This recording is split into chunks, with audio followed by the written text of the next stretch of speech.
Why are you doing it?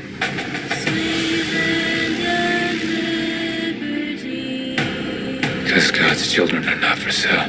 To be honest, I didn't expect much from Sound of Freedom. Biographical films typically aren't my thing. I prefer to use movies as an escape from reality rather than a grim reminder of the world we inhabit, and conservative Twitter selling this as the movie Hollywood doesn't want you to see made watching it about as inviting as having Andre the Giant pull out your wisdom teeth by hand. That said, the premise alone was enough to grab me, and every now and then I am willing to check out something typically outside of my field of interest. Looking back on it, I'm glad I watched it, and do recommend you guys see it as well. In this movie, Jim Caviezel plays Tim Ballard, a Homeland Security agent whose primary task is arresting people who possess and distribute child pornography. Feeling that this alone isn't enough, he arranges a sting at the US-Mexico border that gets a predator off the streets and a Honduran boy back with his father. Upon learning the child was smuggled from Honduras to Colombia, along with his sister and several other children before they were separated, Ballard travels down to Cartagena and forms a partnership with former cartel accountant turned child rescuer Vampiro, played by Bill Camp. Their mission is simple: expose and bring a massive network of child traffickers to justice and liberate their victims. So, full disclaimer,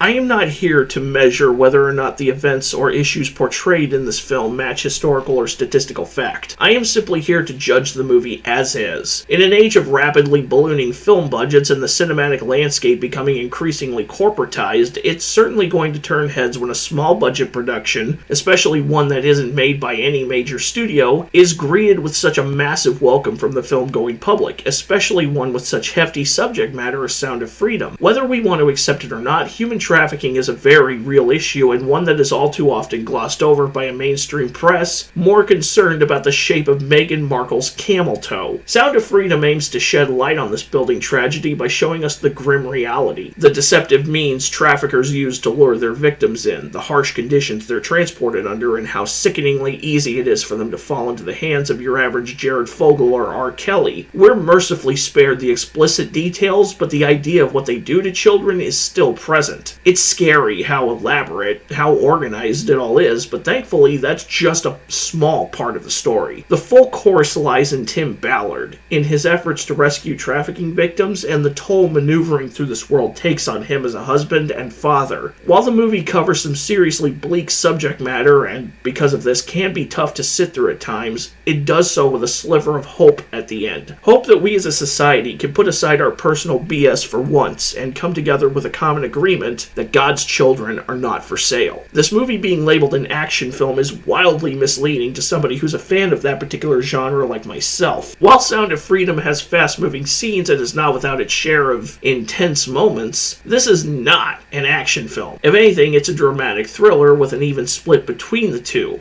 Alejandro Monteverde's direction is airtight for the most part, and the framing and set design is nothing short of perfection. For a production budget of roughly a fraction of the average Marvel film's catering budget, Sound of Freedom has no business looking as good as it does.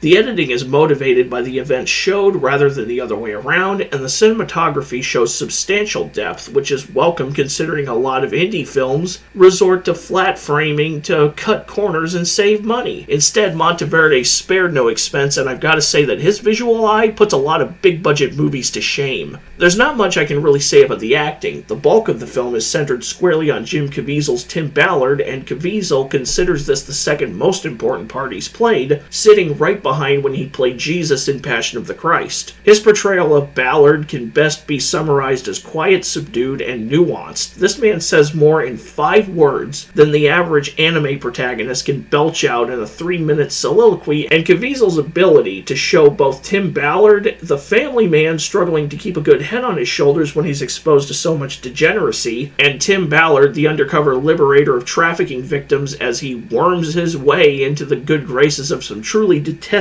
people, only to pull the rug out from under them, speaks volumes about this man's acting ability. Aside from him, we also have Mira Sorvino as Ballard's wife, Catherine, who, look, I get that she's supposed to be his moral support, one of the few elements that keeps him sane in this insane world he weaves through, but her scenes are so infrequent throughout the film's 131-minute runtime, it wouldn't surprise me if all her scenes were filmed in one day. Bill Camp of Hulu's The First plays former cartel accountant Vampiro, a guy who buys children from traffickers to give them a second chance at life free from victimization, something he's doing as penance for his cartel life. Like Caviezel's Ballard, Camp plays this character with a heavy weight on his shoulders, which you can feel in every scene he has. Character actor Kurt Fuller plays Ballard's boss Frost, whose only purpose to the story is to be the authority figure that just wants Ballard to do his job, but at the same time does recognize the toll that this job has taken on him. And God, I feel for the actors who play the traffickers, because they absolutely sell their roles. The plastic smiles, the sleaze, the everything. I hope they didn't end up losing a piece of their souls during filming. Sound of Freedom, while a tough film to watch at times, is very much worth the price of admission, so you should absolutely go and see it.